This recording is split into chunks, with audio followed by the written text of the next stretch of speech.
जोहार, नमस्कार।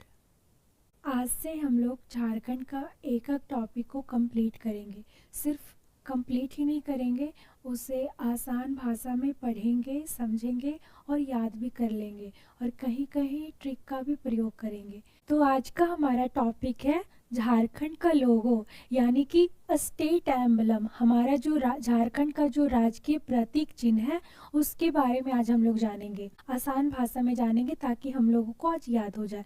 लेकिन इसे जानने से पहले ये जानते हैं कि आखिर लोगों की आवश्यकता क्यों पड़ती है, लोगों का अर्थ क्या होता है।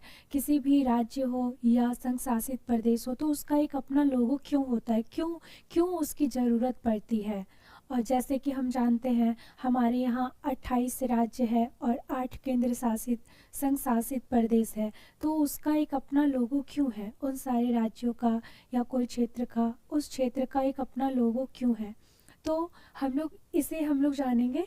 बस सिंपल सी भाषा में जानते हैं। हाँ, आप लोगों को पता है, हम सबको एक को पता है, जब हम लोग बचपन में स्कूल जाते थे तो एक हम लोग का बैच होता था जो यहाँ पे लगा होता था। जैसे यहाँ देखिए, ये हम लोग जब स्कूल जाते थे तो यहाँ पे एक बैच लगा होता था। और ये बैच का क्या खासियत था, ये बैच ये बताता था कि आप किस स्कूल में पढ़ते हैं और इस बैच में क्या क्या रहता था।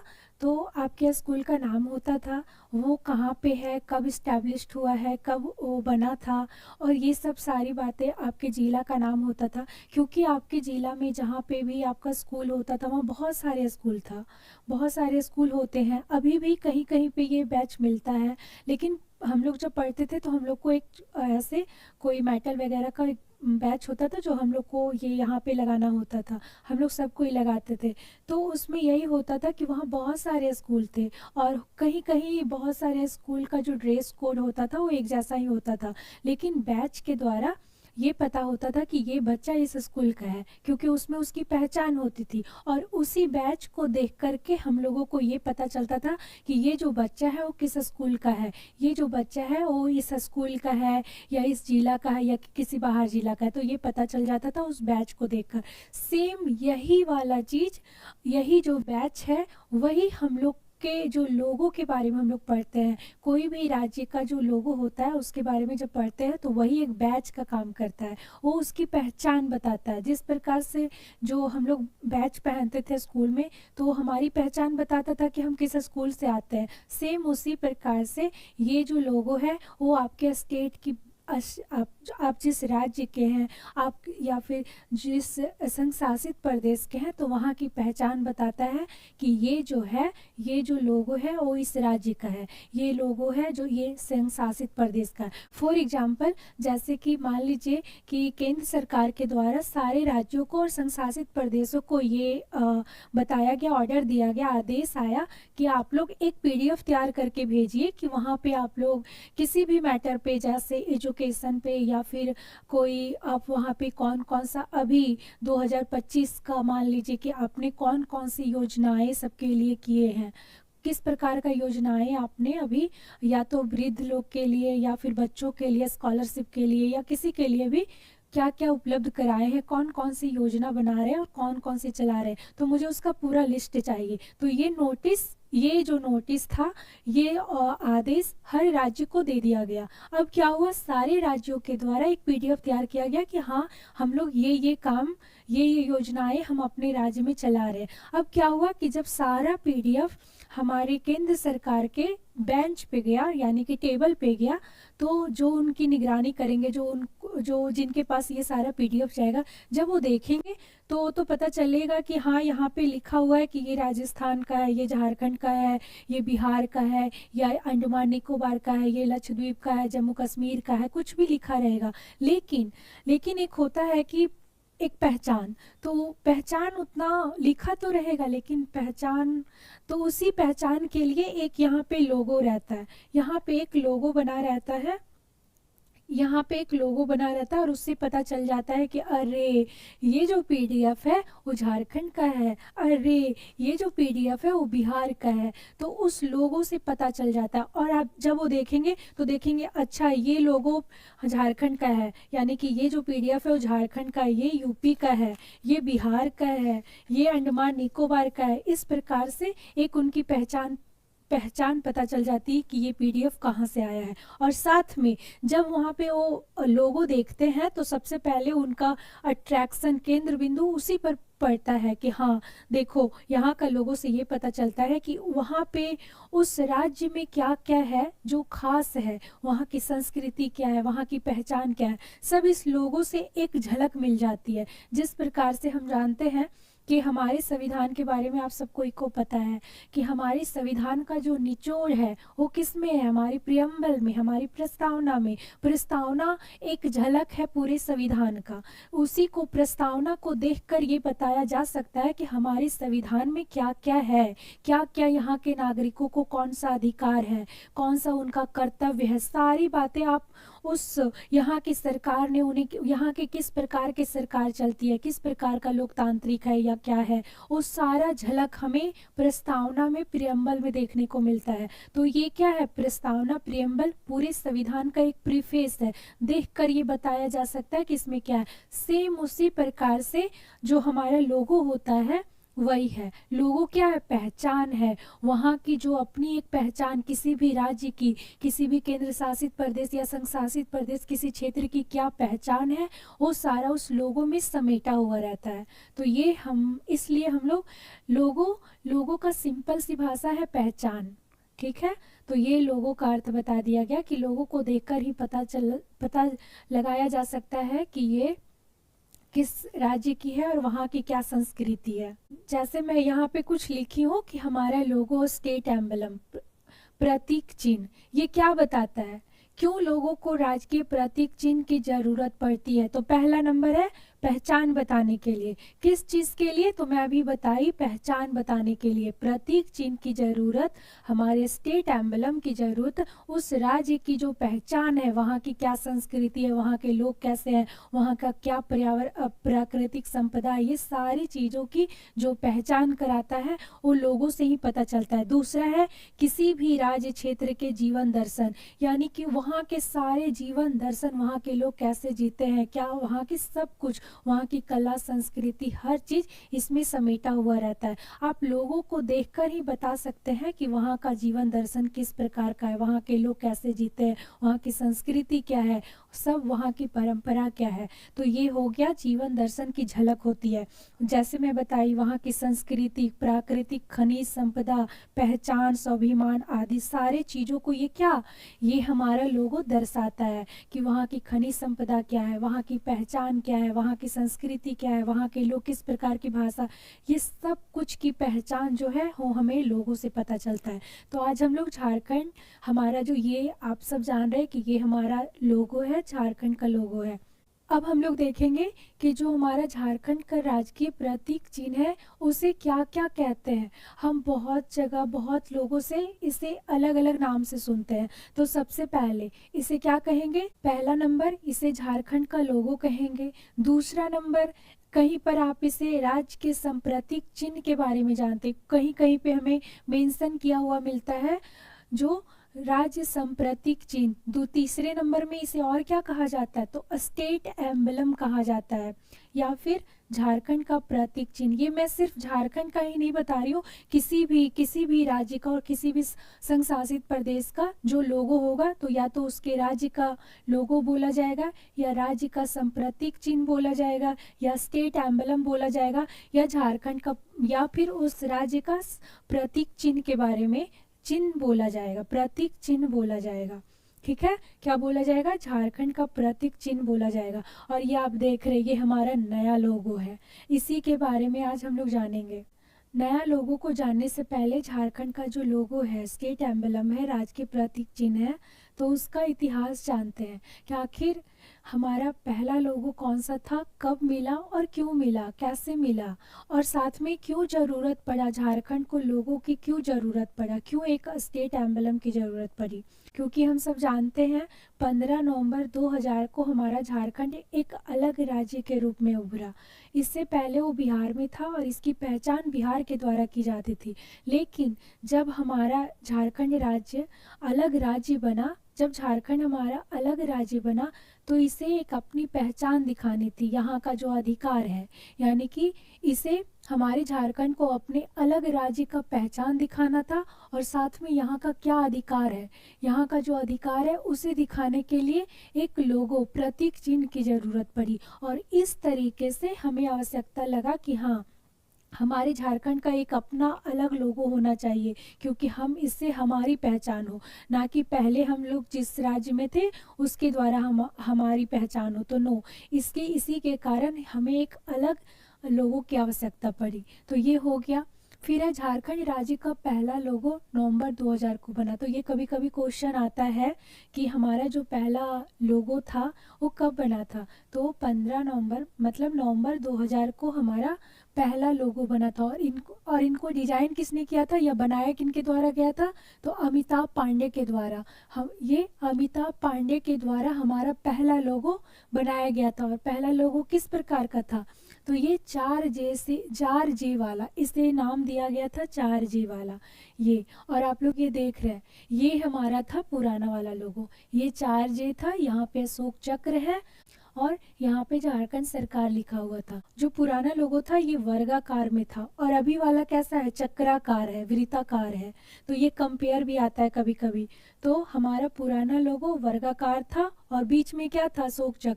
ये आप देख रहे हैं, ये हमारा जो है वो वर्गाकार में और बीच में क्या है, बीच में अशोक चक्र है, ये अशोक चक्र था। और साथ में ये हमारे राष्ट्रीय ध्वज। अब आपके मन में आ रहा होगा कि आखिर ये कहाँ से लिया गया था। तो हम सब लोगों को पता है कि जो हमारा राष्ट्रीय ध्वज तिरंगा है उसी में हमारा अशोक चक्र है। और वो किस रंग का है, तो ये हमारा नीले रंग का है। नीले रंग का जो हमारा अशोक चक्र है वो वही वाला अशोक चक्र हमारे झारखंड के लोगों में उस वक्त हमारे अमिताभ पांडे के द्वारा अपनाया गया था, उसमें रखा गया था, उनको डिजाइन किया गया था। तो ये क्या बताता है, आखिर ये क्या इंडिकेट करता है, जो अशोक चक्र है वो क्या इंडिकेट करता है, तो वो इंडिकेट करता है प्रगति को। यानी कि हमारा जो राज्य है वो प्रगति कर रहा है, रुका हुआ नहीं। अशोक चक्र का मतलब ये होता है रुका हुआ नहीं होना, प्रगति करते रहना, यानी कि विकास कर रहा है। हमारा राज्य क्या कर रहा है, विकास करते हुए आगे की ओर बढ़ रहा है। फिर ये अशोक चक्र यही है, 4J अक्षर से घिरा हुआ था। ये 4J, ये 1 2 3 और ये 4, यही 4J से हमारा जो पुराना वाला लोगो है यानी कि अशोक चक्र है वो 4J से घिरा हुआ था। जो सारा J है वो किस रंग का था, तो सारे हरे कलर का था, हरे रंग। हरे रंग क्या दिखाता है, हमारा जो झारखंड राज्य है उसकी हरियाली, हरियाली दिखाता है, यहाँ की हरी भरी धरती है। क्योंकि हम लोग जानते हैं झारखंड को जंगल झाड़ के नाम से जाना जाता है कि यहाँ पे बहुत सारे जंगल झाड़ हैं और सारा यहाँ क्या हरी भरी धरती। हमारी जो हरे कलर का लिया गया है, हमारे नए लोगों में भी हरा कलर को लिया गया है। तो जो हरा कलर है वो यहाँ की हरी भरी धरती संपन्नता को दिखाता है। आपके मन में अब ये आ रहा होगा ना कि ये जो हमारा 4J है, 4J का क्या अर्थ है, तो पहला नंबर है, पहला नंबर J का मतलब हो गया झारखंड को बताता है। किस चीज़ को बताता है, झारखंड को बताता है। और दूसरा जो J है वो जल को बताता है। पहला नंबर झारखंड को बताता है, दूसरा नंबर जल को बताता है, और J4 तीसरे नंबर जंगल को बताता है और चौथा नंबर जमीन को बताता है। तो पहला नंबर झारखंड को बताता है, दूसरा नंबर जल को बताता है, तीसरा नंबर जंगल को बताता है और चौथा नंबर का जो J है वो जमीन को बताता है। ठीक है। और नीचे में सबसे हरे, नीचे में जो है वो किस कलर में, नीचे में हरे रंग में झारखंड सरकार लिखा हुआ था, हमारा जो पुराना लोगो था। और सता भी कभी कभी आता है कि जो सता था, वो सता का मतलब होता है ये वाला जो है वो सता है हमारा। तो ये जो सता है वो किस प्रकार का है, सफ़ेद कलर का है। और सफ़ेद क्या दिखाता है, शांति को दिखाता है, शांति सच्चाई को बताता है। तो ये हमारा हो गया पुराना लोगो के बारे में इतना है। कुछ कुछ इसके पॉइंट्स आते हैं कि किसके द्वारा बनाया गया था, कब बनाया गया था, कब पहली बार हमारा लोगो अपनाया गया था और किस प्रकार का था, वर्गाकार था और बीच में अशोक चक्र था। कभी कभी हमारे अशोक स्तंभ के बारे में दे देता है कि कौन सा था, तो अशोक चक्र था। और ये राष्ट्रीय ध्वज वाला ही अशोक चक्र लिया गया है।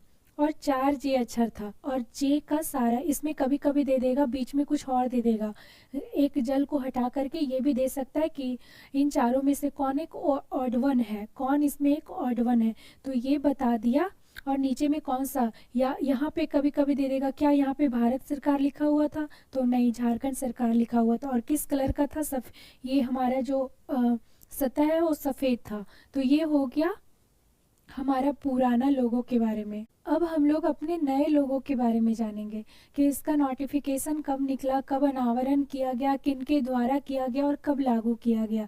इन सारी चीज़ों को हम लोग जानेंगे। तो सबसे पहला ये आप देख रहे हैं हमारी द्रौपदी मुर्मू और हमारे हेमंत सोरेन सर, हमारी राज्यपाल महोदया, और ये हमारे CM sir Hemant Soren sir, मुख्यमंत्री।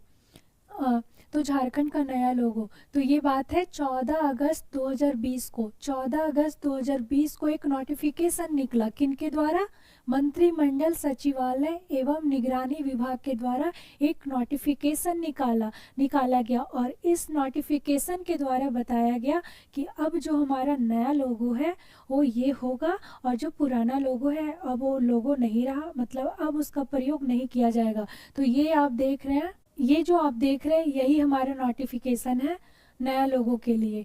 ये नोटिफिकेशन 14 अगस्त 2020 को निकाला गया, और किनके द्वारा, तो झारखंड सरकार मंत्रिमंडल सचिवालय एवं निगरानी विभाग के द्वारा 14 अगस्त 2020 को निकाला गया। और कहा गया ये हमारे झारखंड का नया लोगो है, अब जो पुराना लोगो है उसका इस्तेमाल नहीं किया जाएगा, अब से ये हमारे राज्य का संप्रतीक चिन्ह होगा, प्रतीक चिन्ह होगा, स्टेट एम्बलम होगा। इसी नोटिफिकेशन के द्वारा हमारे नए लोगों को परिभाषित किया गया। तो हम लोग ये देख लिए कि 14 अगस्त 2020 को नोटिफिकेशन निकाला गया, और नोटिफिकेशन निकाल करके बता दिया गया कि ये आपका लोगो है, झारखंड का नया लोगो। अब देखते हैं अनावरण। तो 14 अगस्त 2020 को ही रांची के आर्यभट्ट सभागार, ये क्वेश्चन कभी कभी आता है कि हमारा जो नया लोगो है उसका अनावरण कहाँ किया गया था। तो 14 अगस्त 2020 को जो रांची का जो आर्यभट्ट सभागार है वहीं पे हमारे नए लोगों का अनावरण किया गया। अनावरण का सिंपल सी भाषा होता है रिवेल करना, बताना, जनता को बताना कि देखिए जो पहले वाला लोगो था अब वो लोगो हमारे लिए प्रयोग में नहीं लाया जाएगा, अब उसका इस्तेमाल हमारे झारखंड की पहचान के लिए नहीं होगा, अब ये जो हमारा नया लोगो है इसे देखिए। और ये आप देख रहे हैं इस तरीके से बताया गया, इसी को बोला जाता है अनावरण करना। वहाँ पे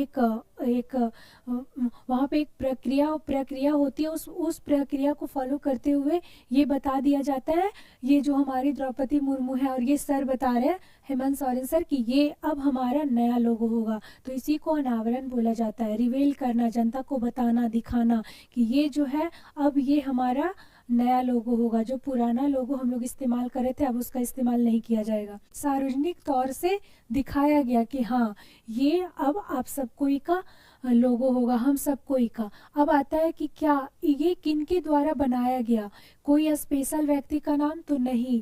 जिस प्रकार से हम देखे थे कि जो हमारा पुराना लोगो था वो हमारे अमिताभ पांडे सर के द्वारा डिजाइन किया गया था, बनाया गया था, लेकिन जो हमारा नया लोगो है उसके लिए ये कहीं नहीं बताया गया है कि ये जो लोगो है वो इन सर के द्वारा, इनके द्वारा डिजाइन किया गया, नहीं। तो किनके द्वारा किया गया है, तो हमारे मुख्यमंत्री के दिशा निर्देश पर सामूहिक रूप से बहुत सारे लोग से मुख्यमंत्री बताते गए कि हाँ ये होना चाहिए, और भी बहुत सारे लोग ने मिल करके सामूहिक रूप से इसका डिजाइन किया गया है। यानी कि हमारे झारखंड का नया लोगों को सामूहिक रूप से हमारे सीएम सर के द्वारा, सीएम सर के दिशा निर्देश पे बनाया गया। तो कोई स्पेशल व्यक्ति का नाम यहाँ पे नहीं है। हम लोग जानते हैं कि जब इसका अनावरण किया गया था या फिर लागू किया गया था तो हमारे देश के लिए बहुत खास, उस वक्त बहुत खास दिवस था, वो था हमारा स्वतंत्रता दिवस। तो कभी कभी क्वेश्चन आता है कि जब अनावरण किया गया था या फिर लागू किया गया था तो हम लोग कौन सा, हमारे देश में कौन सा स्वतंत्रता दिवस मना रहे थे, तो वो था 74वें 74th जो स्वतंत्रता दिवस है, 74वें स्वतंत्रता दिवस के एक दिन पहले अनावरण किया गया, यानी कि रिवील किया गया, बताया गया, दिखाया गया सार्वजनिक तौर से। तो ये क्वेश्चन आता है कि 74वें स्वतंत्रता दिवस के एक दिन पहले अनावरण किया गया। और अनावरण किनके द्वारा किया गया? तो बहुत सारे गणमान्य लोग थे, लेकिन हम लोगों को 2-3 कोई का नाम याद रखना है, क्योंकि ये कभी कभी क्वेश्चन आ जाते हैं। जैसे मुख्यमंत्री, उस वक्त अनावरण करते वक्त हमारे मुख्यमंत्री कौन थे? तो हमारे मुख्यमंत्री हेमंत सोरेन सर थे। और राज्यपाल कौन थे? तो द्रौपदी मुर्मू थी। और साथ में बहुत सारे लोग थे, जैसे विधानसभा अध्यक्ष रविंद्रनाथ महतो भी थे, राज्यसभा हमारे सांसद शिबू सोरेन भी थे।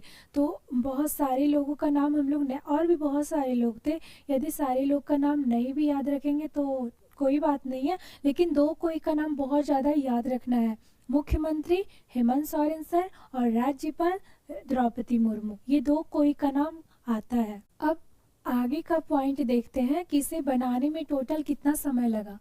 तो इसे बनाने में टोटल 200 दिन लगे थे। ये कभी कभी क्वेश्चन आते हैं कि कितना टाइम लगा था हमारा नया लोगो को तैयार करने में। तो टोटल 200 दिन में ये कंप्लीट बनकर तैयार हुआ। तो टोटल टाइम कितना लगा? 200 दिन लगे थे। फिर आता है कि वही मैं बताई थी कि एक दिन पहले अनावरण किया गया और एक दिन बाद इसे लागू किया गया। यानी कि 15 अगस्त, जो हमारा 15 अगस्त 2020 को कौन सा स्वतंत्रता दिवस मना रहे थे? तो 74वें स्वतंत्रता दिवस मना रहे थे। और 15 अगस्त को ही 15 अगस्त 2020 से इसे लागू कर दिया गया और बताया गया। यानी कि लागू करने का मतलब होता है जारी कर देना, कि अब तक 14 अगस्त तक हम लोग उसका प्रयोग किए, जो पुराना लोगो था, लेकिन अब 15 अगस्त 2020 से झारखंड के सारे सरकारी दस्तावेज आदि जितने भी कोई भी सरकारी कार्य हो, जहाँ जहाँ पे हमें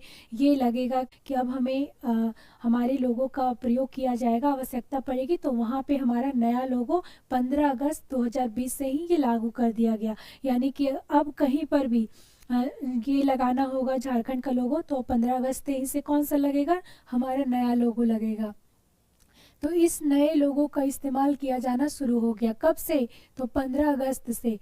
14 अगस्त को सिर्फ बताया गया, अनावरण किया गया, और एक दिन बाद से पूरे झारखंड राज्य में इसे जारी कर दिया गया कि अब हमारा प्रयोग झारखंड लोगों के रूप में हमारा नया लोगों का प्रयोग किया जाएगा। ठीक है, तो ये बताया गया। अब आता है कि हमारा जो नया लोगो वो कैसा है। हमारा नया लोगो वृत्ताकार है। हमारा पुराना लोगो कैसा था? वर्गाकार था, ऐसा था। लेकिन जो हमारा नया लोगो है वो कैसा है? वृत्ताकार है, चक्राकार है, चक्र के समान है। हमारा लोगो कैसा है? वृत्ताकार है, या फिर इसे चक्राकार बोल सकते हैं, वृत्ताकार बोल सकते हैं या चक्राकार बोल सकते हैं। तो ये क्या बताता है? ये वृत्ताकार का मतलब क्या होता है, चक्राकार का मतलब? तो ये झारखंड के विकास प्रगति को दिखाता है कि हमारा जो झारखंड है वो रुका हुआ नहीं है, ये विकास करते हुए आगे की ओर बढ़ रहा है, प्रगति कर रहा है। चक्र के जैसा चलते हुए कभी ना रुकने वाला झारखंड की प्रगति को दिखाता है। तो ये क्वेश्चन कभी कभी आते हैं कि हमारा जो झारखंड का नया लोगो है वो वृत्ताकार है, चक्राकार है। तो ये क्या दिखाना चाहता है? तो ये बताना चाहता है कि जो हमारा झारखंड है वो कभी चक्र के समान, कभी न रुकने वाला, प्रगति के रूप में, विकास के रूप में आगे बढ़ रहा है। तो ये शो करता है। कभी कभी हम इंटरव्यू वगैरह में देखते हैं कि कभी कभी क्वेश्चन पूछ देता है कि आखिर ये चक्राकार क्यों है। तो ये प्रगति को बताता है, झारखंड की प्रगति को दिखाता है। और हाँ, एक और बात है, जारी करते हुए सीएम सर ने एक बात बताया था कि जो हमारा पुराना लोगो है उसमें हमारी झारखंड की जो पहचान है, संस्कृति है, वो उतने अच्छे तरीके से उसे पहचान नहीं मिल रही थी उस लोगों के द्वारा। उसमें और बहुत कुछ कमियां थी। तो जो हमारा नया लोगो है उन सारी कमियों को इसमें पूरा किया गया, और इससे हमारे पूरे झारखंड की संस्कृति, यहाँ की जो पहचान है वो उभर कर सामने आती है। इस लोगों के द्वारा हमारी झारखंड की पहचान अच्छे तरीके से होती है। जारी करते हुए सीएम सर ने क्या कहा कि हमारा जो झारखंड का नया लोगो है वो झारखंड राज्य की समृद्ध विरासत को बताता है, उसे प्रतिबिंबित करता है। विरासत का मतलब क्या होता है? समृद्ध विरासत, इसका मतलब क्या होता है? तो इसका मतलब साधारण सी भाषा में जानेंगे कि झारखंड की जो संस्कृति है, इतिहास है, यहाँ की जो संस्कृति है, इतिहास है, यहाँ की जो भी परंपरा है, कला है, ज्ञान है, संसाधन है, उन सारे चीज़ों से क्या है, और भी बहुत कुछ जो भी यहाँ है वो सब क्या है? भरा पूरा है।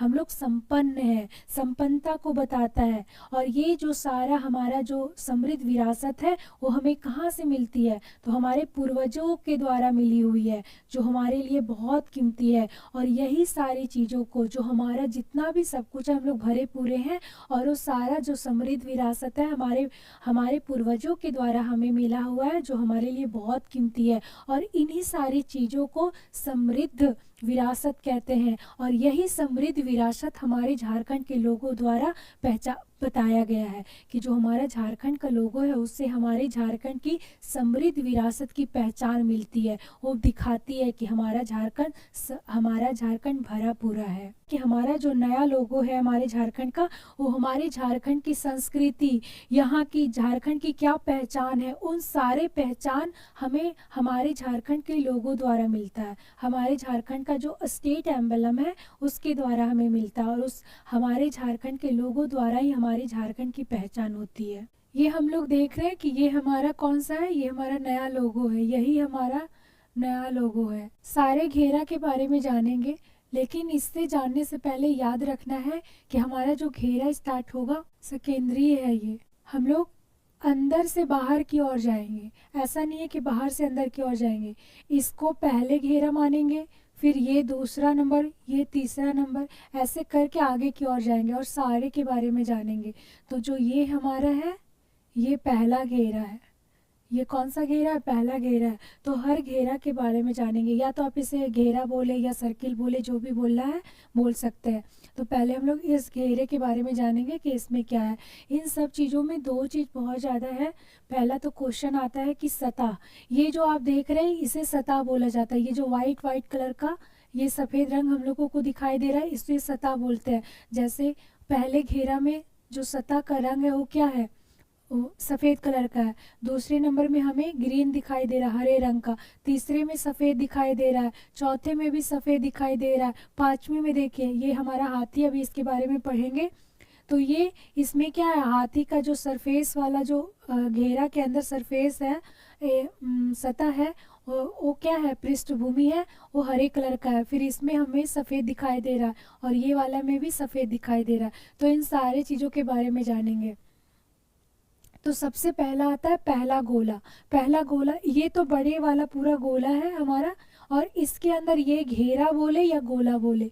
तो पहले घेरा में क्या है, पहले घेरा में क्वेश्चन आता है कि कभी कभी क्वेश्चन हम लोगों को देखने को मिलता है कि ये बताइए कि जो हमारा पहला गोला है यानी कि जो पहला घेरा है उसका सतह क्या है। तो उसका सतह क्या है, सफ़ेद है। ये याद रखना है। अभी हम लोग इसका एक ट्रिक भी जानेंगे कि क्या ट्रिक है याद करने का, कि किस सतह में कौन सा रंग है। कभी कभी हम लोगों को कन्फ्यूज़न हो जाता है कि किस में क्या है और किस में क्या नहीं है, तो अभी जानेंगे। तो याद रखना है जो पहला घेरा है उसमें क्या है, पहला घेरा में जो सतह है, पृष्ठभूमि है। तो कभी कभी हम लोगों को यही समझ में नहीं आता कि सतह क्या होता है और सतह के अंदर क्या है। तो मैं बताई थी कि ये जो पूरा है उसे एक गोला माना गया है, और इसमें दो चीज़ हमें दिखाई देता है, या क्या है इसके अंदर, क्या इम्पोर्टेंट चीज़ इसके अंदर रखा हुआ है, और ये क्या है, ये जो वाइट दिख रहा है इसे सतह बोला गया।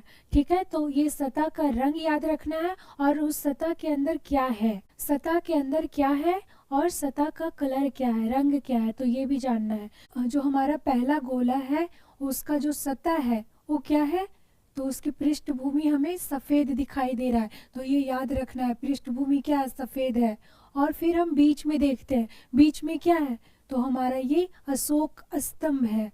तो ये हमारा अशोक स्तंभ है। ये क्वेश्चन आता है कि बीच में क्या है, हमारे पहले घेरा में बीच में क्या है, या फिर पहले घेरा में क्या है, तो अशोक स्तंभ है। और इसी अशोक स्तंभ के नीचे में हिंदी में सत्यमेव जयते लिखा हुआ है। तो ये 2-3 क्वेश्चन याद रखना है। पहला नंबर सतह क्या है, तो सतह सफ़ेद कलर का है। और बीच में क्या है, पहले घेरा में तो अशोक स्तंभ है, और अशोक स्तंभ के नीचे में क्या लिखा हुआ है, सत्यमेव जयते लिखा हुआ है।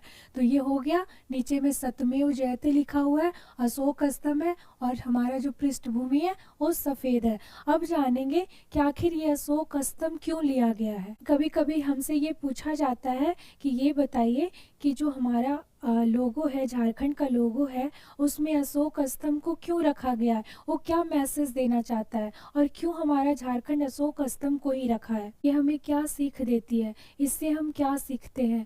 तो अशोक स्तंभ, पहला तो हम जानेंगे कि ये क्या है। हमारा राष्ट्रीय प्रतीक चिन्ह है। हमारे भारत का राष्ट्रीय प्रतीक चिन्ह कौन सा है, तो अशोक स्तंभ है।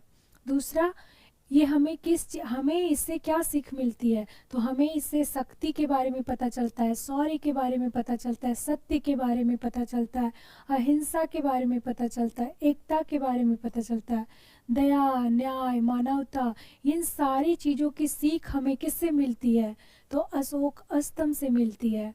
ठीक है, ये जितने चीज़ हम देख रहे हैं वो सारे का सीख हमें इन सारी चीज़ों को फॉलो करना चाहिए। और ये सीख हमें कहाँ से मिलती है, अशोक स्तंभ से मिलती है। यहाँ पे हम धर्म चक्र भी देखते हैं, इसकी भी जब आप इसकी इतिहास जानेंगे, आप इसके इतिहास पढ़ेंगे तो हमें इससे बहुत कुछ सीखने को मिलता है। तो यही हम इन सारे चीज़ों को बताता है हमारा अशोक स्तंभ, कि हमें इन सारे चीज़ों को फॉलो करना चाहिए और हमारे यहाँ के लोग ये सब फॉलो करते हैं। नेक्स्ट पॉइंट आता है कि जो हमारा राष्ट्रीय प्रतीक चिन्ह है अशोक स्तंभ, ये कब लिया गया था, तो 26 जनवरी 1950 को भारत का राष्ट्रीय प्रतीक के रूप में शामिल किया गया था। 26 जनवरी 1950 को जब हमारा संविधान लागू हुआ था तो हमारे अशोक स्तंभ को हमारे राष्ट्रीय प्रतीक के रूप में शामिल किया गया था।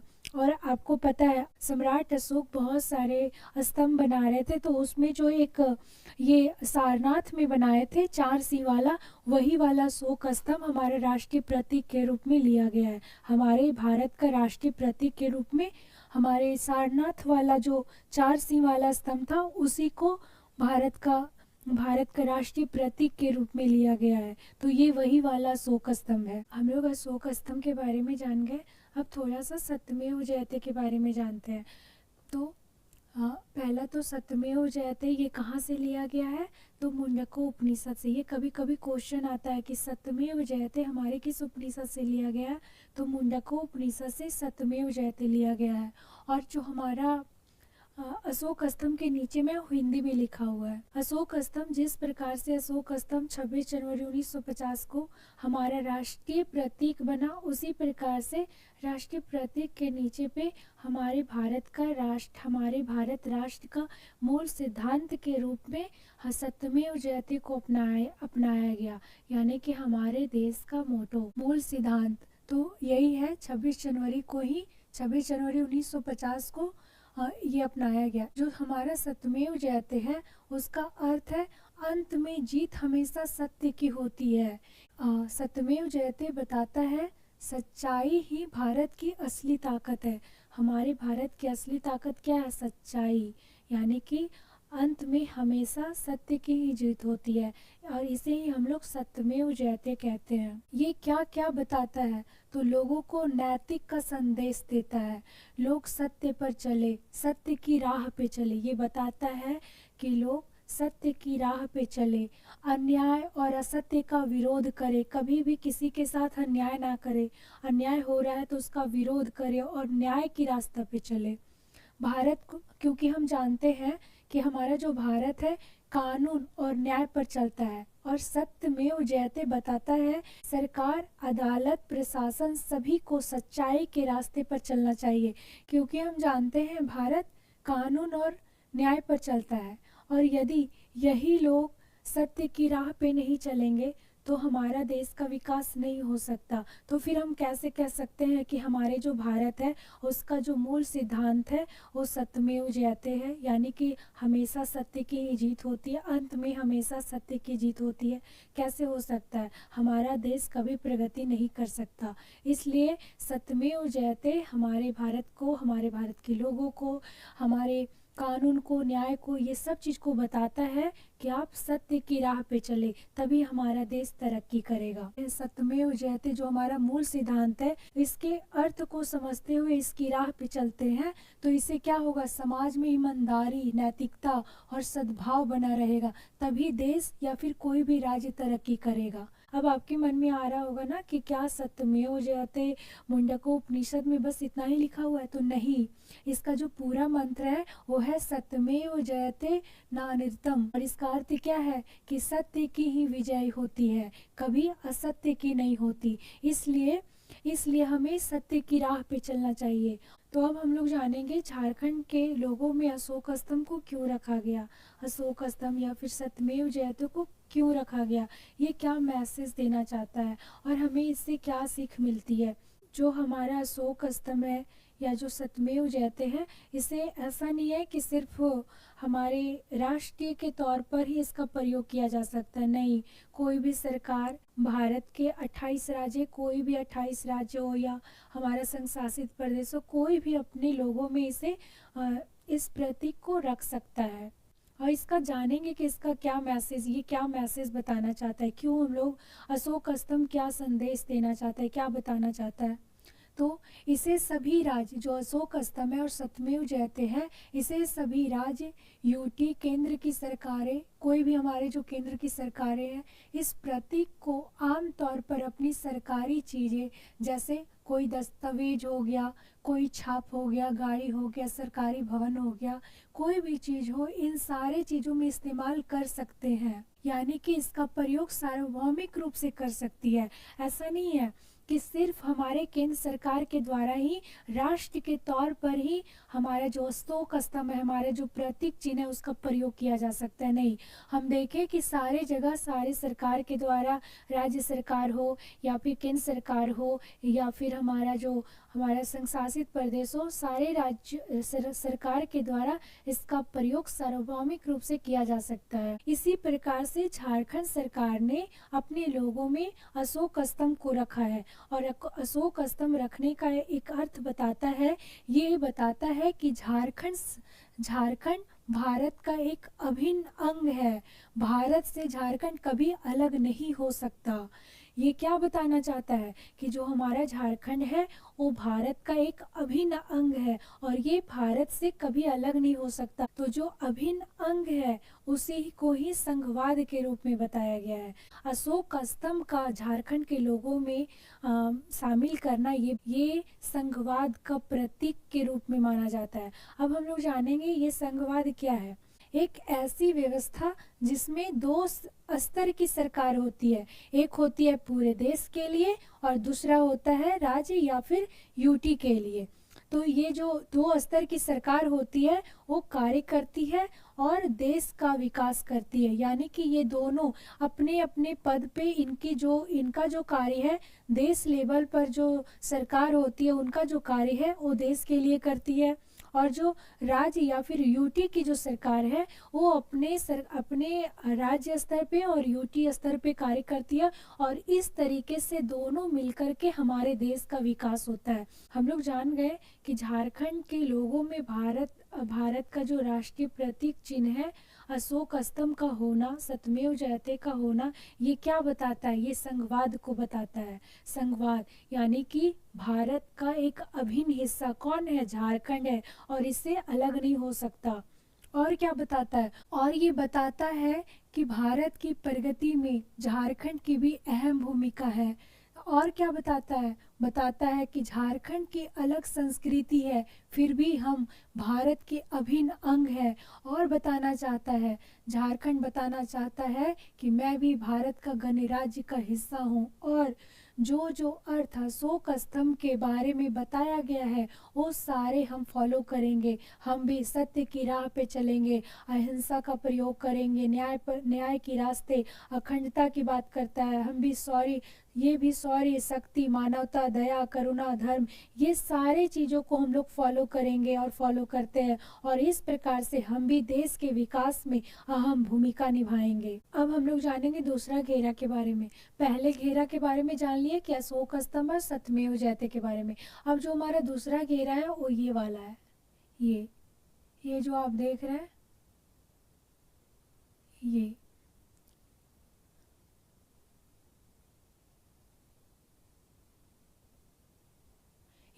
ये जो हमारा है वो दूसरा घेरा है, ये वाला। और इसमें आप देख रहे होंगे कि आपकी ये जो पृष्ठभूमि है, सतह है, वो किस कलर की है, तो ये हरे कलर की है। ठीक है, पृष्ठभूमि हरे कलर की है। और इसमें आप क्या देख रहे हैं कि ये जो इसमें क्या है, छोटे छोटे सर्किल बने हुए हैं।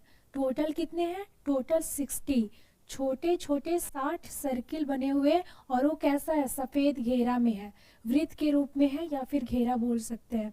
तो दूसरा नंबर में ये याद हो गया कि हम लोगों को दूसरे घेरा में हम लोग देख लिए क्या है, छोटे छोटे 60 सफ़ेद कलर के वृत्त हैं। ये हो गया दूसरा घेरा के बारे में। हम लोग लास्ट में ट्रिक से पूरा अच्छे से याद कर लेंगे। अब हम लोग तीसरा घेरा में जानेंगे। ये हमारा तीसरा घेरा है।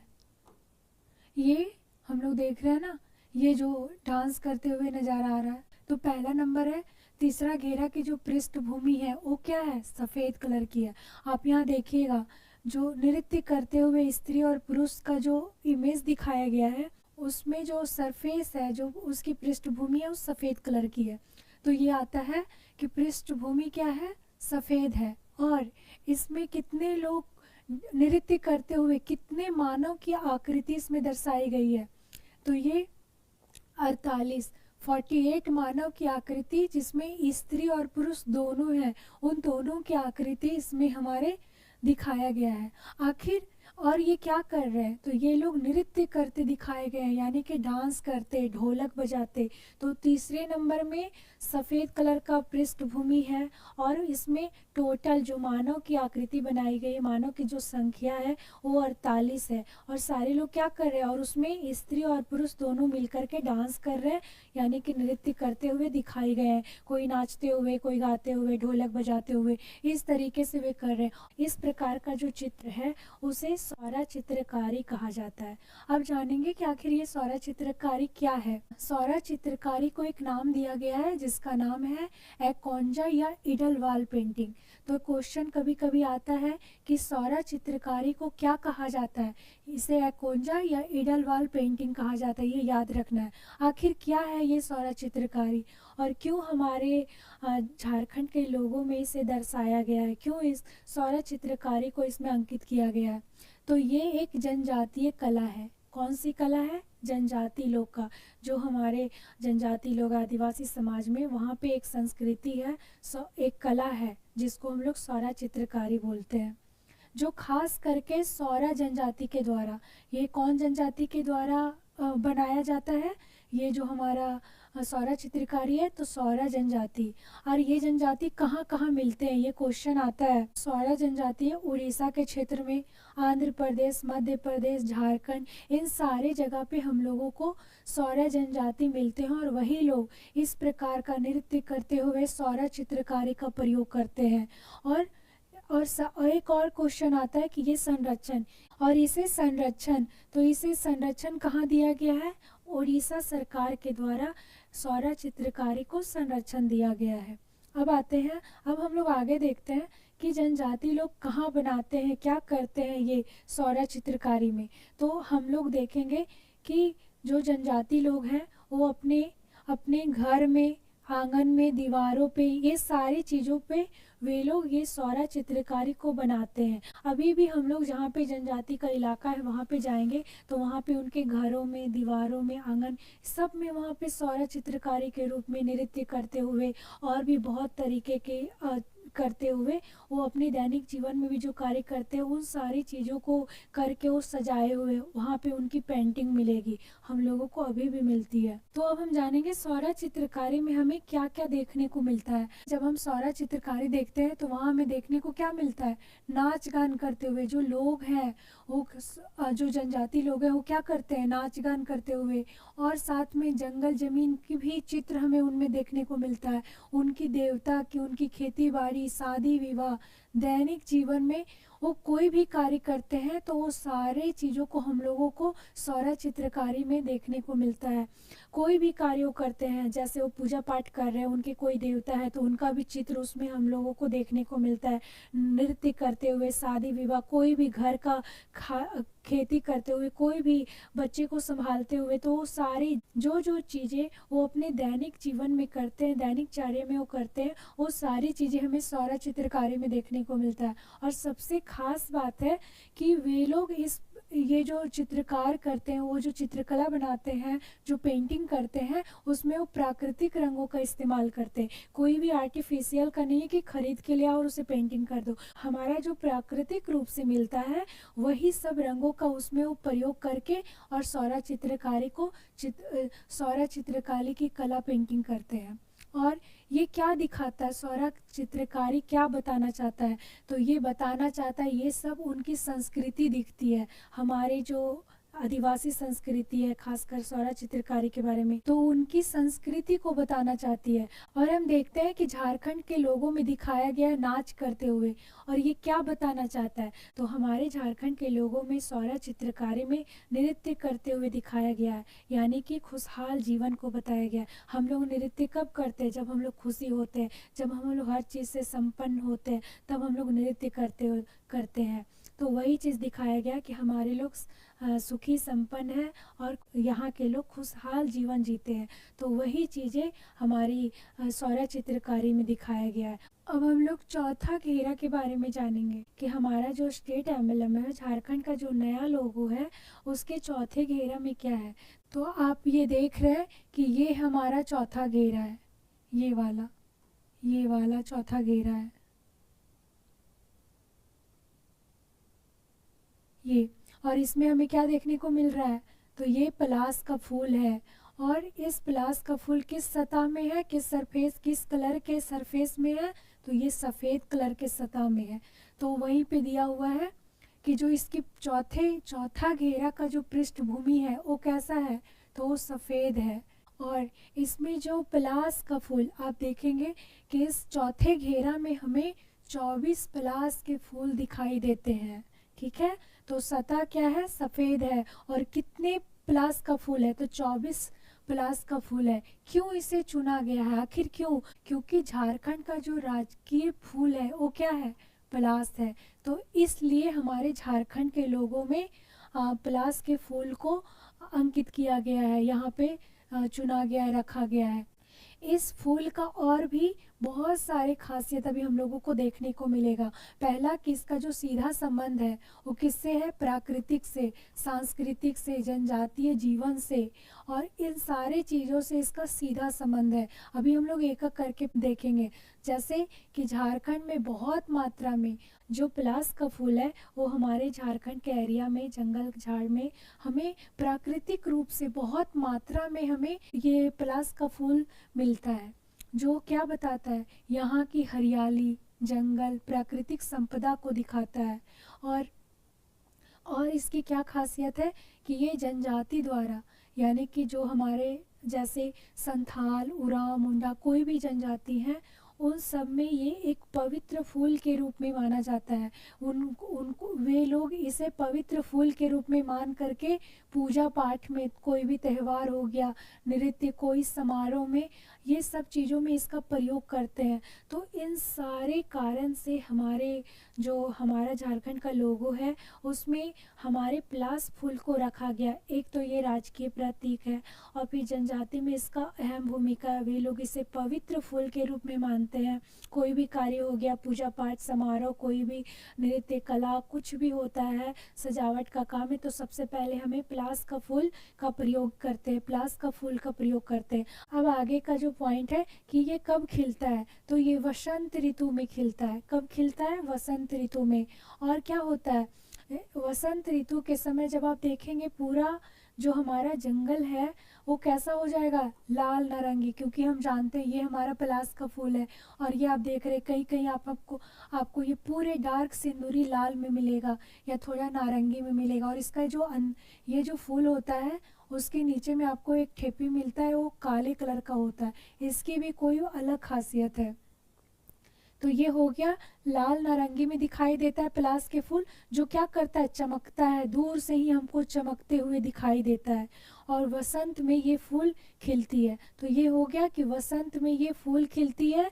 और हम लोग जानते हैं कि वसंत को किस चीज़ का प्रतीक माना जाता है, तो वसंत को समृद्धि का प्रतीक माना जाता है। क्या माना जाता है? समृद्धि के रूप में जाना जाता है। समृद्धि का मतलब होता है कि भरा पूरा। और ये वसंत को किस चीज़ का प्रतीक माना जाता है? तो समृद्धि का प्रतीक माना जाता है, क्योंकि वहाँ से हर चीज़ में हमें हरियाली, हमें संपन्नता, हर चीज़ से भरा पूरा देखने को मिलता है। और जब ये वसंत के रूप में, वसंत के समय जब हमें पलाश के फूल खिलते हुए नज़र आते हैं, तो पूरा जो हमारा जंगल है, झारखंड का जो जंगल है, जंगल झाड़ जो है, वो हमारा झारखंड पूरी तरीके से चमकीला दिखाई देता है और एक खुशहाल जीवन देखने को मिलता है, खुशी खुशी महसूस होता है। तो ये हम लोग जानते हैं। और वसंत ऋतु में हमें संपन्नता, भरा पूरा का एहसास होता है कि हम लोग हर चीज़ से भरे पूरे हैं। इसे और क्या क्या कहा जाता है? तो इसे फ्लेम ऑफ द फॉरेस्ट या टेसू का फूल कहा जाता है। फ्लेम ऑफ द फॉरेस्ट क्यों कहते हैं? क्योंकि जब आप वसंत ऋतु के समय में और जब आप देखते हैं हमारे झारखंड के जंगल में, तो ये आपको जलता हुआ दूर से ही प्रतीत होता है कि कोई चीज़ जल रहा है, और पूरा चमकता हुआ नज़र, एकदम शाइन करते हुए हमारा पलाश का फूल दिखता है। इसलिए इसे क्या कहा गया है? Flame of the forest. Forest में जलता हुआ एक आग के जैसा, जो लाल कलर के जैसा जलता हुआ दिखाई देता है। वो जलता नहीं है, वो चमकता है, चमकते हुए दूर से एकदम फ्लेम के जैसा दिखाई देता है। इसलिए इसे फ्लेम ऑफ द फॉरेस्ट कहा जाता है। और ये हमारा टिसू का फूल भी कहा जाता है। अब हम लोग पलाश के फूल का रंग देखेंगे कि इसमें कौन कौन सा रंग है। ठीक है, तो पलाश फूल का रंग देखेंगे तो ये आपको कहीं कहीं सिंदूरी दिखाई देगा, नारंगी, कहीं गहरा भूरा दिखाई देगा। ठीक है, तो ये सब एक ही कलर है, बस थोड़ा थोड़ा का अंतर होता है। तो कहीं आपको पूरे गहरे लाल सिंदूरी रंग का दिखाई देगा, नारंगी, कहीं गहरा। तो ये सारे, गहरा भूरा, ये हमारे कभी कभी ऑप्शन में भी आ जाता है, तो आप ऑप्शन देख करके समझ करके उसे टिक लगाएंगे। और दूसरा जो कलर है वो हमें काला कलर देखने को मिलता है। पलाश के फूल में जो हमें लाल कलर दिखाई देता है, उसे क्रांति का भी प्रतीक माना जाता है। और ये लाल कलर बताता है यहाँ के लोगों का जो संघर्ष है, उसके बारे में बताता है कि हमारे जो झारखंड के जंगल है, ज़मीन है, झारखंड को बचाने के लिए हमारे पूर्वजों ने खून की होली खेली है। तो इन चीज़ों को भी हमें लाल कलर से इंडिकेट करके इस प्रतीक के रूप में भी बताया गया है। ठीक है, तो ये संघर्ष को भी दिखाता है। और दूसरा जो है वो दूसरा जो पलाश के फूल में जो काला कलर का रंग है, वो क्या बताता है? यहाँ की खनिज संपदा के बारे में बताता है, क्योंकि हम जानते हैं हमारा जो झारखंड है वो विभिन्न प्रकार के खनिज संपदा से भरा पूर्ण है। तो ये जो काला कलर उसमें है वो हमारी खनिज संपदा को बताता है। अब हम लोग पांचवा घेरा के बारे में जानेंगे कि हमारा झारखंड लोगों में जो पांचवा घेरा है, ये देख रहे हैं हम लोग, ये हमारा कौन सा है? ये वाला, ये कौन सा है? ये, तो ये हमारा पांचवा घेरा है। तो यही पांचवा घेरा के बारे में जानेंगे कि इसकी जो पृष्ठभूमि है वो हरे कलर में है। और इस पांचवें घेरा में क्या दिखाया गया है? तो इसमें 24 हाथी के बारे में दिखाया गया है। हमारे मन में ये क्वेश्चन आ रहा होगा कि आखिर हमारे झारखंड के लोगों में हाथी को क्यों रखा गया? तो पहला नंबर इसका कारण है कि झारखंड का जो राजकीय पशु है वो क्या है? हाथी है। और ये झारखंड की पहचान को दर्शाता है। साथ में जैव विविधता का प्रतीक के रूप में भी हमें ये हाथी को जाना जाता है। और हम जानते हैं कि जो हमारा झारखंड है वो झार प्लस खंड यानी कि झारखंड से बना हुआ है, जंगलों वाली भूमि है। और यहाँ पे प्राकृतिक रूप से हाथी बहुत संख्या में पाया जाता है। तो इसका ये कारण है, एक तो हमारा जो राजकीय पशु है वो क्या है? हाथी है। और यहाँ का जो जंगल झाड़ है, यहाँ की जो जंगल की जो भूमि है, तो झारखंड की धरती पे प्राकृतिक रूप से हाथी बहुत मात्रा में बहुत संख्या में पाए जाते हैं। और हम साथ में ये देखते हैं कि जो हमारा हाथी है वो झारखंड का ऐश्वर्य के रूप में, और साथ में प्राकृतिक संपदा के बारे में। हाथी हमारे झारखंड के लोगों में हमारे ऐश्वर्य को बताता है, हमारी प्राकृतिक संपदा को बताता है। तो ये ऐश्वर्य का मतलब क्या होता है? ऐश्वर्य का मतलब होता है संपन्न, समृद्धि और भरा पूरा, यानी कि हर चीज़ से हाथी जो है वो हमारे झारखंड के ऐश्वर्य की पहचान कराता है। यानी कि हमारा जो झारखंड है वो हर तरीके से भरा पूरा है। यहाँ पे समृद्धि देखने को मिलता है। और क्या देखने को मिलता है? संपन्न, हर चीज़ से हमारा झारखंड क्या है, संपन्न है। और साथ में प्राकृतिक संपदा के बारे में, यहाँ की झारखंड की धरती में जितने भी प्राकृतिक रूप से जो भी संपदा मिलती है वो भरे पूर्ण है। और ये कौन दिखाता है, तो हमारा हाथी।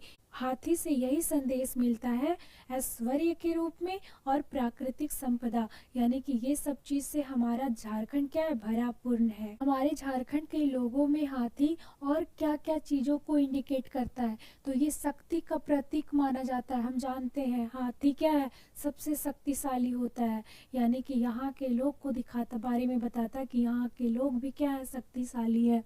साथ में स्थिर और शांत स्वभाव के बारे में बताता है, यानी कि ये बताता है कि हमारे झारखंड के लोग क्या शांति प्रिय है।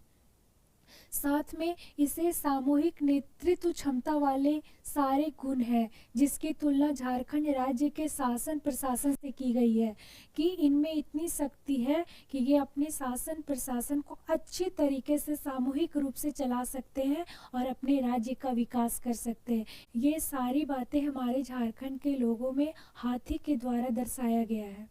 और क्या बताता है हाथी, बताता है कि हमारा जो जनजातीय समुदाय है, जैसे मुंडा, उरांव, संथाल, ये इन सारे और भी बहुत सारे जनजाति में ये विशेष महत्व रखता है। इस वहाँ पे हमारे जनजाति समुदाय में हमारे हाथी को पवित्र माना जाता है, जो क्या है, हमारे जनजाति का एक सम्मान के रूप में है, यानी कि सम्मान की दृष्टि से हमारे हाथी को पूजा जाता है। तो ये एक जनजातियों लोग का सम्मान के रूप में, प्रतीक के रूप में हाथी को माना जाता है। और इससे क्या पता चलता है, हाथी से इसे पता चलता है कि झारखंड राज्य अपने जंगल, वन्य जीव संपदा, पर्यावरण, ये सारी चीज़ों को संरक्षण प्रदान करता है और इसके लिए ये महत्वपूर्ण मानता है। यानी कि आप जानते हैं ना कि हमारे जंगल में हमारे हाथी रहते हैं और यहाँ पे कोई भी वहाँ पे दखल अंदाजी नहीं कर सकते, यानी कि उनको संरक्षण प्रदान करने के, वहाँ के जितने भी जीव जंतु होते हैं सारे लोगों को ये संरक्षण प्रदान करता है। और क्या बताता है, और हाथी के बारे में बताता है कि ये अनुशासन का भी प्रतीक है। इसका संबंध झारखंड के लोगों से बताया गया है कि हाँ, यदि जिस प्रकार से अनुशासन प्रिय तरीके से हमारा हाथी रहता है, उसी प्रकार से यहाँ के लोग रहते हैं। यदि आप हाथी को छेड़ते हैं तो आपसे वो बदला लेता है। सेम उसी प्रकार से यदि आप झारखंड के लोगों को छेड़ते हैं तो वो भी संघर्ष से पीछे नहीं हटते, ये बात बताता है। और साथ में ये भी बताता है कि हाथी क्या है, हाथी सारे बाधाओं को दमन करते हुए आगे की ओर बढ़ने का संकल्प का प्रतीक भी माना जाता है कि हाथी के आगे कितना भी बाधाएं आ जाती है, उन सारे बाधाओं को पार करते हुए अपने आगे बढ़ते रहते हैं। सेम उसी प्रकार से झारखंड में यदि कितना भी बाधाएं आ जाए, उस सारे संघर्षों को पूरा करते हुए, सारे संघर्ष को झेलते हुए, सारी बाधाओं को तोड़ते हुए वो प्रगति की रास्ते पे हमेशा चलते रहते हैं। इन सारी चीज़ों का सीख हमें हाथी, जो हमारे झारखंड के लोगों में हाथी दर्शाया गया है, इन सारी बातों को बताता है। अब हम लोग जानेंगे छठा घेरा में क्या है, हमारे लोगों के छठा घेरा में क्या है। तो आप देख रहे होंगे ये हमारा छठा घेरा है,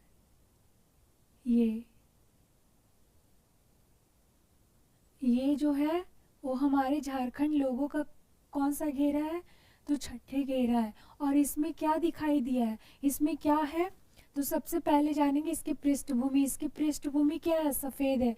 आप ये देख रहे होंगे ये सफ़ेद कलर का है, तो पृष्ठभूमि सफ़ेद हो गया। और इसमें हरे रंग में ऊपरी हिस्सा में, ये जो हरे रंग में है और ये ऊपरी हिस्सा, ये निचले हिस्सा, तो ऊपरी हिस्सा में झारखंड सरकार लिखा हुआ है, हिंदी में झारखंड सरकार लिखा हुआ है।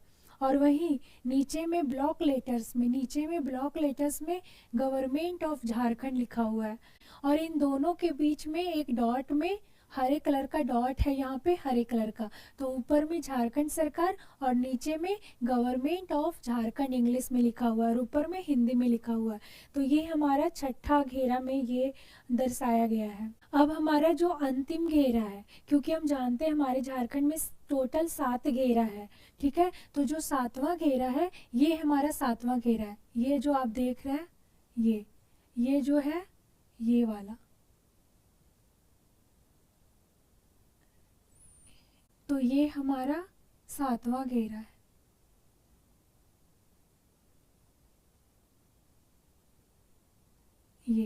ये वाला हमारा 7वां घेरा है और ये क्या है, खाली है और इसकी पृष्ठभूमि क्या है, सफ़ेद है।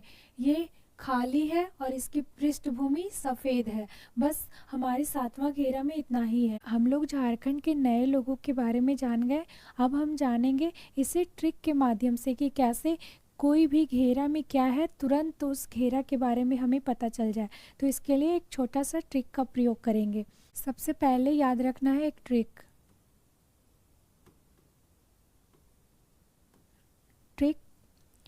पहला नंबर है, हमें 2 + 5 इसके बारे में याद रखना है। टोटल कितना हुआ, 7। यानी कि टोटल जो हमारा घेरा है, बड़े बड़े घेरा ऐसे, ये वाला ऐसे करके टोटल कितना घेरा है, तो टोटल 7 घेरा है। और ये मैं 2 + 5 क्योंकि देखिए ये जो 2 है और ये जो 5 है, इन दोनों की जो सरफेस है, इन दोनों की सरफेस है वो किस कलर की है, हरे रंग की। इसमें हरे रंग दिखाया गया है। बाकी 2 और 5 को छोड़ कर के जितने भी घेरा है उन सारे घेरा की जो सतह है, पृष्ठभूमि है, वो सारे सफ़ेद में है। सिर्फ और सिर्फ 2 और 5 का जो सरफेस है वो हरे कलर का है। इसलिए मैं इसको थोड़ा ट्रिक से याद की कि हमेशा 2 और 5, कभी भी कोई पूछे कि किस घेरा का कौन सा कलर, उसकी सरफेस क्या है, तो हमेशा दिमाग में आना चाहिए 2 और 5। यानी कि सिर्फ और सिर्फ दूसरे घेरा में, हमें सिर्फ दूसरे घेरा में और ये जो हमारा 5वां घेरा है, इसी की जो पृष्ठभूमि और सतह है वो हरे कलर की है। बाकी जितने भी सतह है, जितने भी घेरा की सतह है, सारे की जो पृष्ठभूमि है वो हमें सफ़ेद दिखाई देगा। तो अब कभी कन्फ्यूज़न नहीं रखना है। कोई भी पूछे ये बताओ कि जो हमारा पहला घेरा है उसकी जो पृष्ठभूमि है, सतह है, वो कैसी है, तो हमेशा दिमाग में याद रखना चाहिए 2 और 5। क्या दूसरे बारे में पूछा गया, क्या 5वें बारे में पूछा गया, नहीं, पहले के बारे में पूछा गया। यानी कि सिर्फ और सिर्फ 2 और 5 को छोड़ कर के बाकी सब सफ़ेद कलर का पृष्ठभूमि है। ठीक है, अब जानेंगे कि पहले घेरा में क्या है। तो पहला घेरा में याद करने के लिए ये एक ट्रिक यूज करना है कि कोई भी यदि झारखंड के लोगों के बारे में जानना चाहता है, झारखंड के बारे में जानना चाहता है, तो उसे सबसे पहले कहाँ आना पड़ेगा, उसे भारत आना पड़ेगा। यानी कि भारत का राष्ट्रीय प्रतीक हमारा जो अशोक स्तंभ है, सत्यमेव जयते है, वो हमारा पहला घेरा में है। जब हम बच्चों को पढ़ा रहे थे तो बहुत सारे लोग में कन्फ्यूज़न देखे, तो बच्चे लोग बोल रहे थे कि दीदी हम लोगों को ये बताइए कि हम लोग को बाहर से अंदर की ओर जाना है या अंदर से बाहर की ओर जाना है, हम कैसे काउंट करेंगे अपने सर्किल को, कौन सा घेरा कितने नंबर का है। तो इसे पहला घेरा मानेंगे हम लोग, यहाँ से स्टार्ट करेंगे। ये वाला पहला घेरा, ये दूसरा, ये तीसरा, ये चौथा, ये 5वां, ये 6ठा, ये 7वां, इस तरीके से। यानी कि हमें अंदर से बाहर की ओर आना है। ठीक है, जब कोई पूछे 7वां घेरा कौन सा है, तो ये हमारा 7वें नंबर का घेरा हो गया और पहला घेरा ये हो गया। टोटल कितने सर्किल है, टोटल घेरा कितना है, टोटल 7 घेरा है। ठीक है, तो ये बात याद रखना है। बहुत सारे लोगों में ये कन्फ्यूज़न होता है। पहले घेरा में मैं बता दी कि अशोक स्तंभ है हमारा। ठीक है,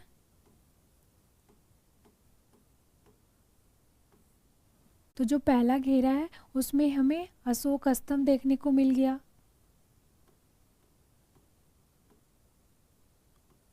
अशोक स्तंभ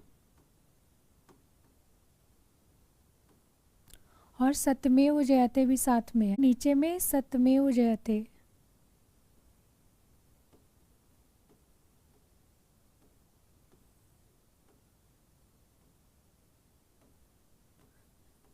ये जयते, तो पहले घेरा में अशोक स्तंभ और सत्यमेव जयते। जो हमारा दूसरा घेरा है, दूसरा घेरा को ट्रिक से याद करना है। एक बार एक मिस्त्री अंकल, दूसरे घेरा में हम याद किए थे कि एक बार एक मिस्त्री अंकल किसी से बात कर रहे थे कि देखिए आपको 2 नंबर का ईंटा बहुत ज़्यादा मिलेगा, टोटल 60, यानी कि टोटल 60 मिलेगा, जो किस कलर का होगा, सफ़ेद होगा और सरफेस बनाने के लिए बहुत अच्छा होगा। तो ये आप 60 ले लीजिए और वो वृत्त में होगा और बहुत ज़्यादा मिलेगा, लेकिन वो 2 नंबर का होगा। तो आपको याद रखना है ट्रिक के लिए कि दूसरे घेरा में क्या होगा, 2 नंबर। 2 नंबर का मतलब आपको ईटा मिलेगा। वो ईटा कैसा होगा, वृत्ताकार में होगा और किस कलर का होगा, सफ़ेद होगा। तो ये हमारा वृत्त है। तो टोटल कितना है, टोटल 60 वृत्त है।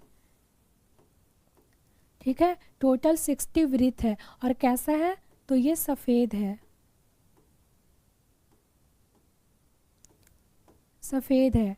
हम लोग जानेंगे तीसरे घेरा में क्या है, ट्रिक वाले में। तो तीसरे घेरा में याद रखना है कि स्त्री और पुरुष नृत्य करते दिखाए गए हैं।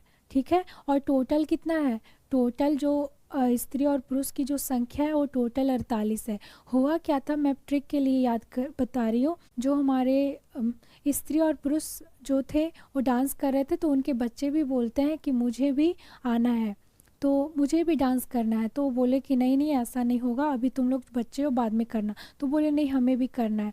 तो 12 और बच्चे जुड़ गए हैं। तो ये टोटल 12 स्त्री है, 12 पुरुष है, यानी कि टोटल कितना है, 12 स्त्री प्लस 12,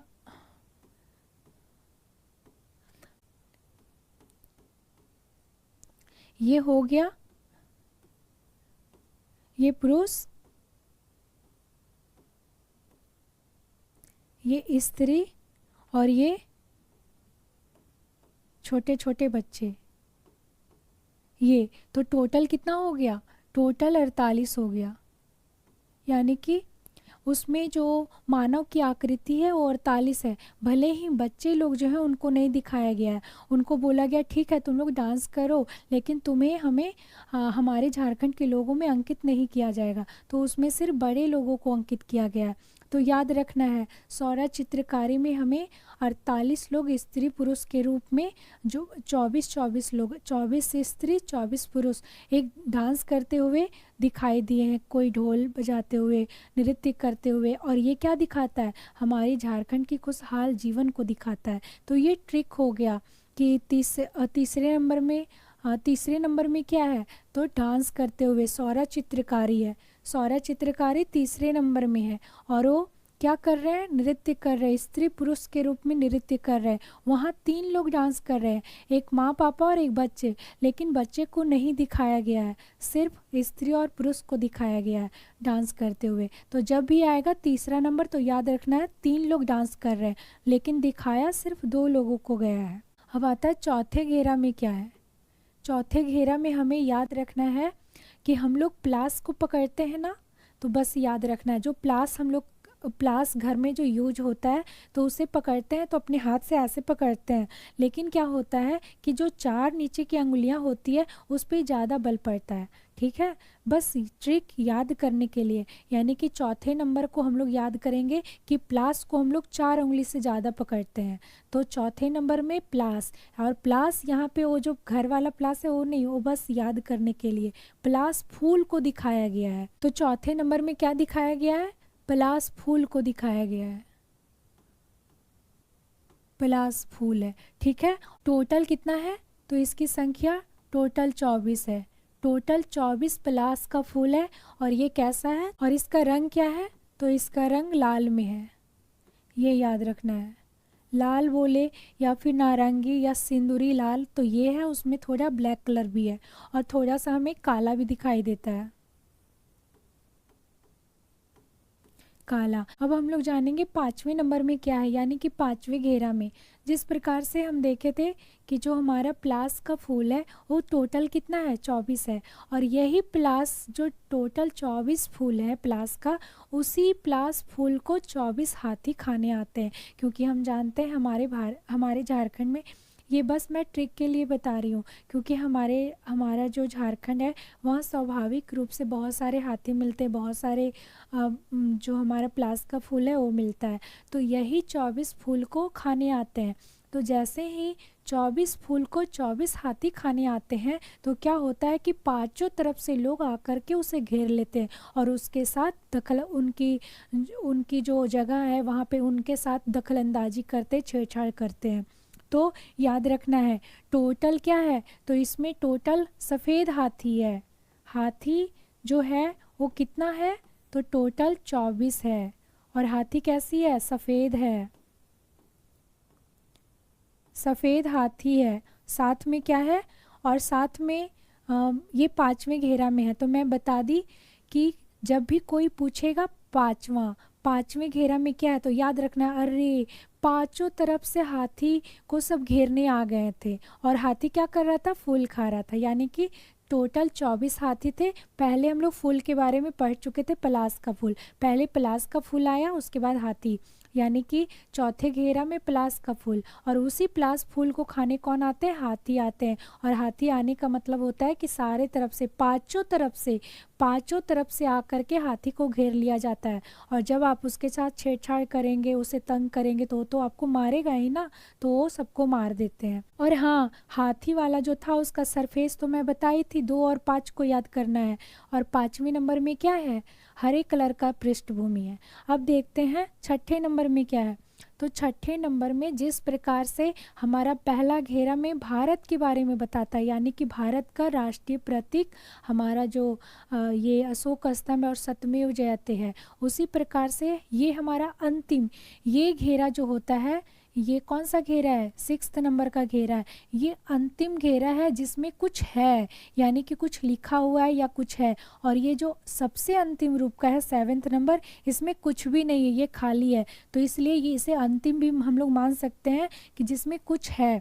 तो ये 6th नंबर का जो घेरा है उसमें क्या है, उसमें हमारा झारखंड सरकार लिखा हुआ है। और क्या लिखा हुआ है नीचे में कैपिटल लेटर में, तो गवर्नमेंट ऑफ झारखंड भी लिखा हुआ है। ये 2 चीज़ इसमें है। और दोनों का कलर कैसा है, हरे कलर का।